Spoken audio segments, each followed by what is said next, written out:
Vamos a la siguiente entrevista de esta mañana. Nos acompaña el senador de Demócratas, Matías Walker. ¿Cómo está, senador? Bienvenido. Hola, Sebastián. Muy buenos días. Buenos días. Gracias por estar con nosotros. Senador, bueno, hablemos de este proyecto de reconstrucción nacional que ha presentado ya el gobierno. Tenemos el proyecto, el detalle, el informe financiero. Podremos ir viendo algunos puntos específicos. A su juicio, ¿qué es lo más importante que tiene este proyecto?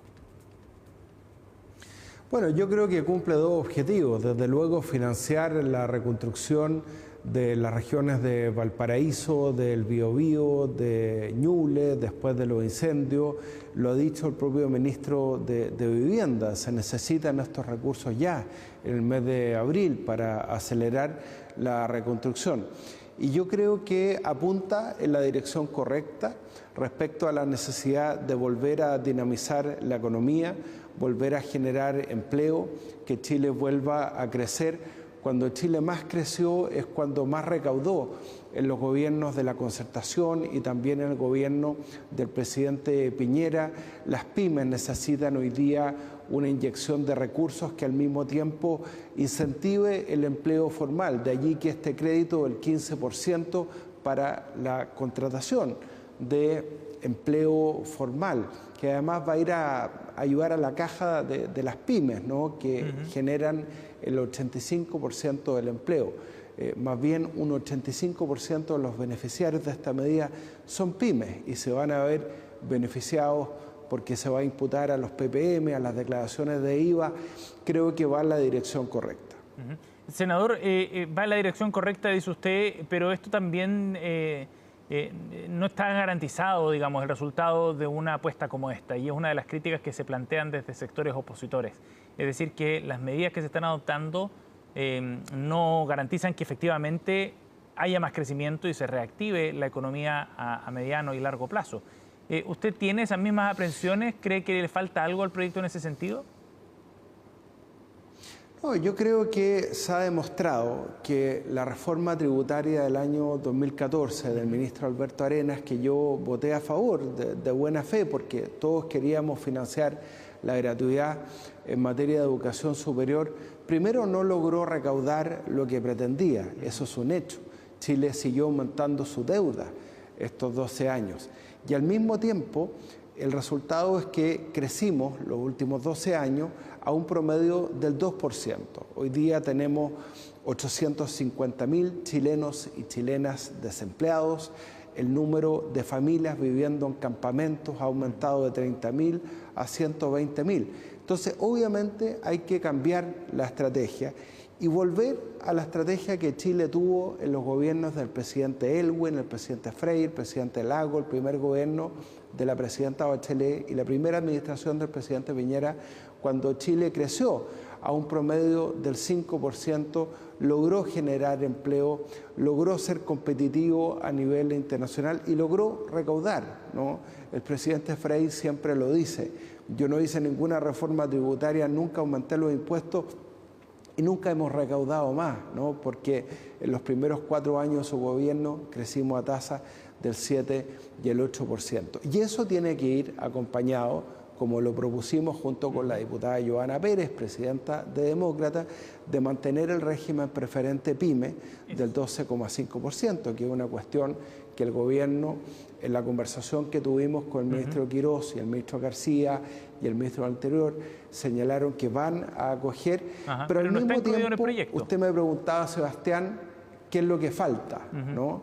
Y lo que falta es proteger a la gente mientras se sienten estos brotes verdes de la economía, que el ministro Quirós dijo que vamos a sentir a partir de fines de este año, cuando se empiece a reactivar la economía y la inversión.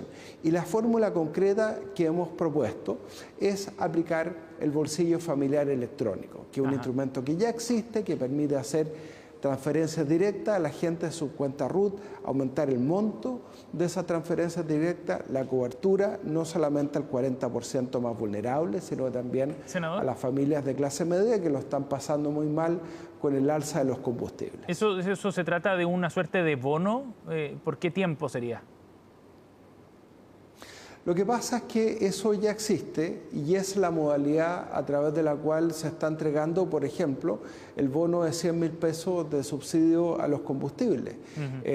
La entrega de balones de gas también se está haciendo a través de transferencias directas en las cuentas RUT.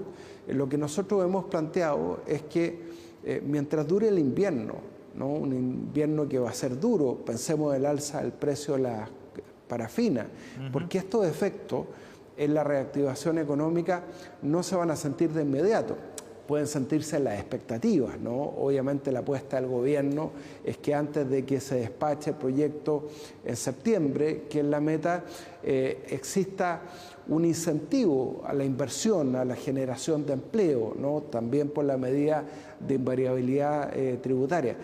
Pero mientras eso no se sienta en la economía y en el empleo, que va probablemente a durar algunos meses, es muy importante proteger a los sectores vulnerables y la clase media. Yo digo, por lo menos hasta fin de año sería lo óptimo. Ajá. Senador, respecto a los beneficios de este proyecto, otro de los puntos de crítica que han planteado desde sectores de la oposición tiene que ver con quienes se ven beneficiados efectivamente con estos cambios, sobre todo en materia tributaria. Y ahí aseguran que no hay medidas dirigidas directamente hacia la clase media y que finalmente esos beneficios tienen un foco más bien puesto en segmentos de los más ricos, ¿no? Así lo han planteado, por la rebaja a las empresas, por el beneficio de terminar con las contribuciones para los mayores de 65 años, por la eliminación de la tasa de 10% a las ganancias de capital, entre otras cosas. ¿Qué dice usted sobre ese análisis?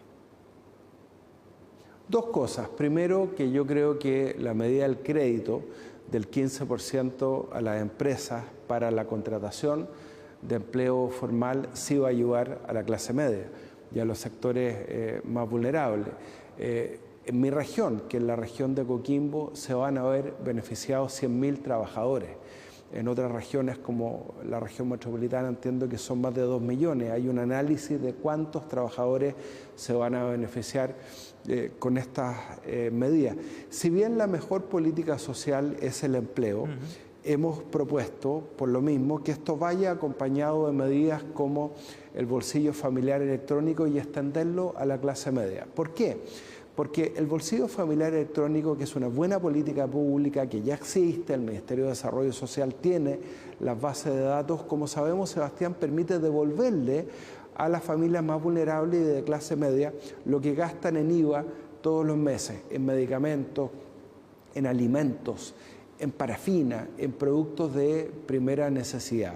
Y eso yo creo que es muy importante que vaya acompañado de este proyecto.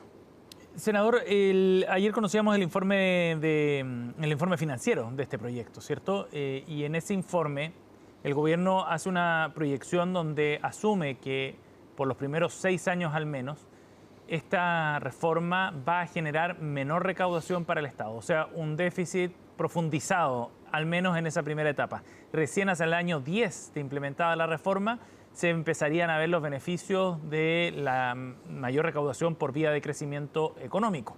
Y ahí se genera un superávit. Pero pasamos por un periodo más o menos largo, donde habrá que ajustarse para un déficit mayor, más profundo del que ya tenemos y que arrastramos desde hace largo tiempo.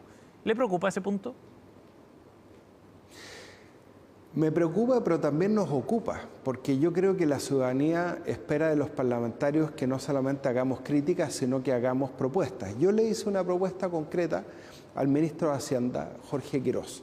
Usted sabe que acabamos de sacar la ley de sociedades anónimas deportivas profesionales. Ahora yo me incorporé a la Comisión de Economía, porque usted sabe que las casas de apuestas, por ejemplo, hoy día no están pagando impuestos. La Corte Suprema declaró el cierre de sitios de apuestas porque los declaró ilegales y no están pagando impuestos. Bueno, de acuerdo a un informe financiero, a propósito de informes financieros del gobierno anterior, estas casas de apuestas podrían pagar 180.000 millones de pesos al año en impuestos. Algunos sitúan un tramo mayor, dependiendo de la tasa, que podría llegar a 400.000 millones de pesos.